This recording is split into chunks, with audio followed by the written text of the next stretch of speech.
crew. Probably one of the most up-and-coming salespeople I've ever hired, which is nuts. I like the energy he puts out. I'm really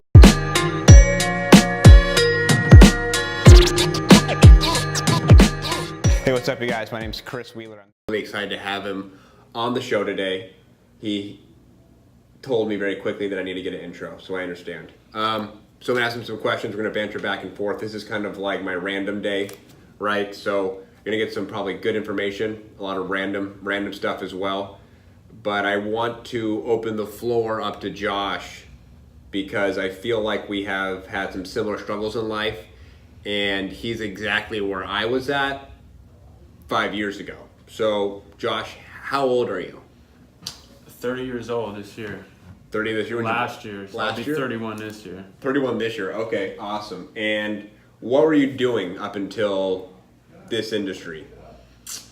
Up until this industry, just running circles, just trying to find my way.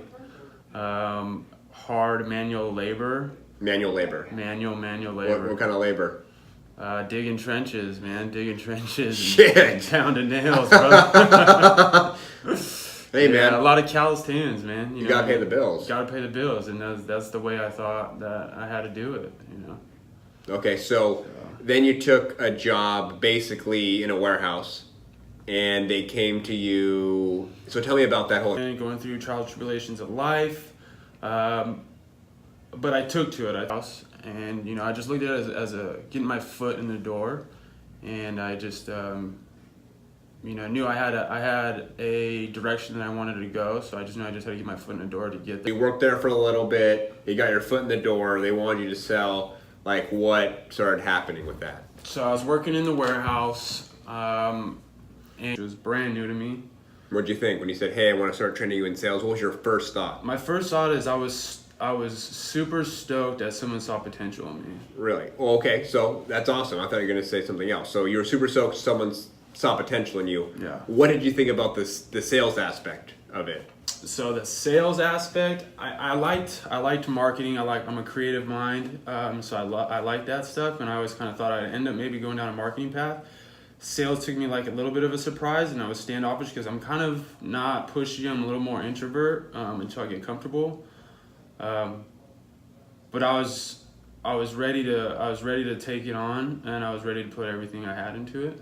Okay, cool. That's actually kind of interesting because when I heard sales the first time, my story is I didn't really know anything about it, right? But my mother talked about it and talked about the sleaziness and how they're dumb and they're snake salesmen and they have no education. So when I walked in, I was like, okay, like these guys seem pretty smart. They are making some good money. It's not what I thought at all. After she literally told this to me like a few days before I went to the sales floor to check it out, and I was just amazed. So for you to have that kind of attitude is huge because most people I think have that attitude similar to what my mother told me, right? They're like, oh, salesman, get that shit away from me, you know? Yeah. So my attitude towards it was like my stepdad. I grew up with my stepdad, super white collar, sales regional manager for a distribution company, blah blah blah, and me and him just butted heads growing up. Mm-hmm. So I'm like, anti white collar. I'm gonna be a hardworking, tough guy my whole life. And so growing up, that was the idea.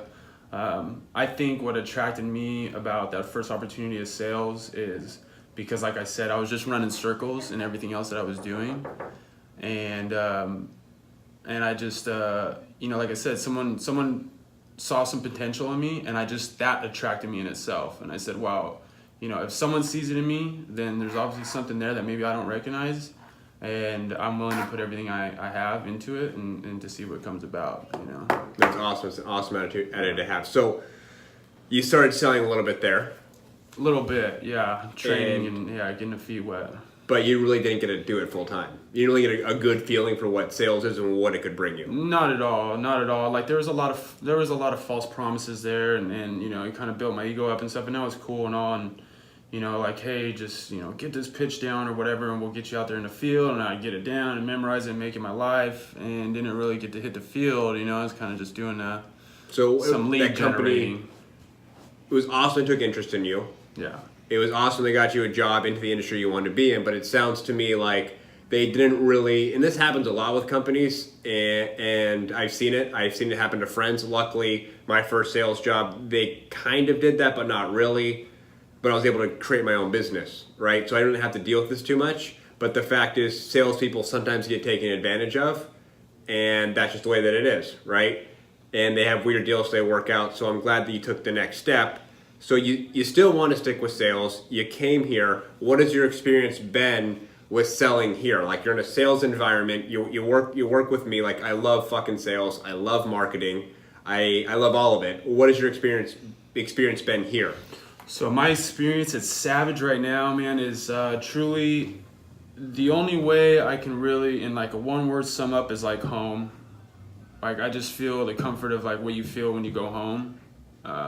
You know, I'm here half my life right now. Maybe probably about half my life. And What do you mean half your life right now? as far as like day hours wise, like Oh, I yeah. spend half my time here, Yeah. you know. And But you're it's- doing it because of what have you seen here? Why give Well, it I that see amount of time? success. Yeah. I see success. I hear, you know, stories I can relate with. You saw some checks from people that have been here for a while. I see some good checks, man. I see some good Yeah. checks that I've never seen before. Yeah, and you can get And then I those. know I can get. Yeah, exactly. So there's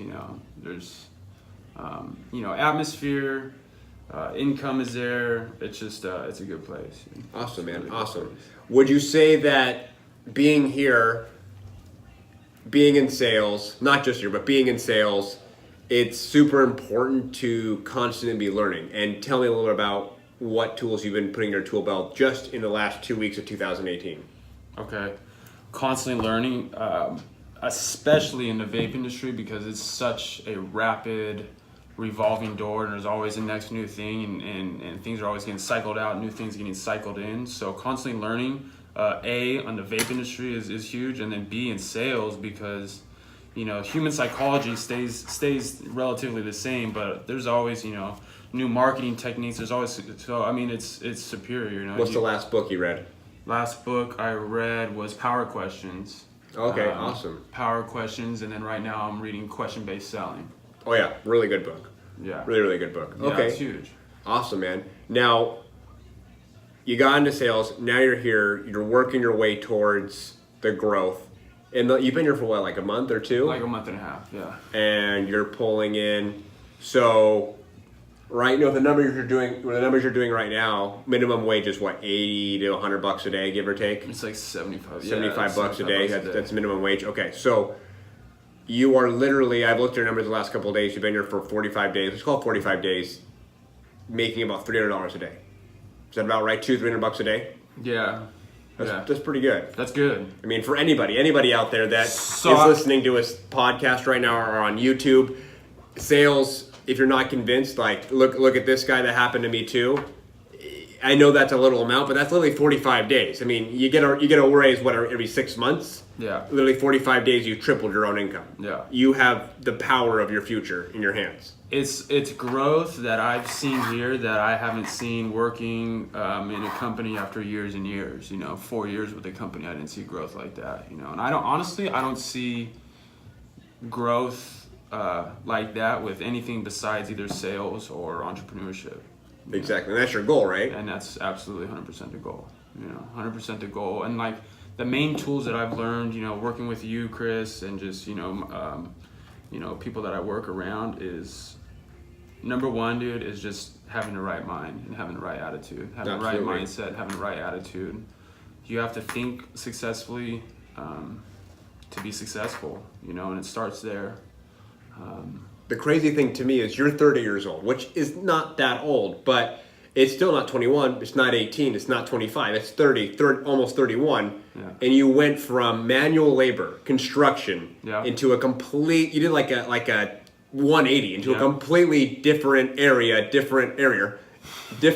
know, totally different industry, and started selling, and you're successful at it. Like that, if you had to sum that up in a few sentences for the viewers, what would you say? Like, why did you do that, and how are you being successful at that? Because I know a lot of my friends have messaged me or texted me or called me like, man, you're so successful. I want to sell. How do you sell? How do you market? And they just don't do it. I see them at Oshkosh the next weekend. They might be closed. They might be Walmart now. I don't know. Yeah. You know, so what do you say? You know, how did you do that? What was the biggest thing for you? Like I just said, man, it's just like I talk about it, and it's like I made a decision in my head. Even getting that job at the warehouse, I didn't apply for the job at the warehouse. I applied for the direction that I saw. So I had a mindset. I made a decision in my head, and then I took every next appropriate action or step to get to that next goal. So I find a big picture, and then I break it down into a step-by-step process. You know, so to get there, I took a risk, and to jump out of my comfort zone. I made my mind up on what I wanted, and I wasn't going to stop until I get there, and just became a sponge and absorbed every piece of valuable and invaluable, or non-value information, and weeded it out. That's right. And just put what I want to take in the tool belt and use it, man, and consistently use it. Awesome. And I assume that you wanted to make more money. That's always good. Yeah. And with more money comes what? Comes freedom. Freedom. Freedom. Exactly. You heard it from Josh himself. Thank you guys for tuning in. We'll see you back here next week. Thank you, guys.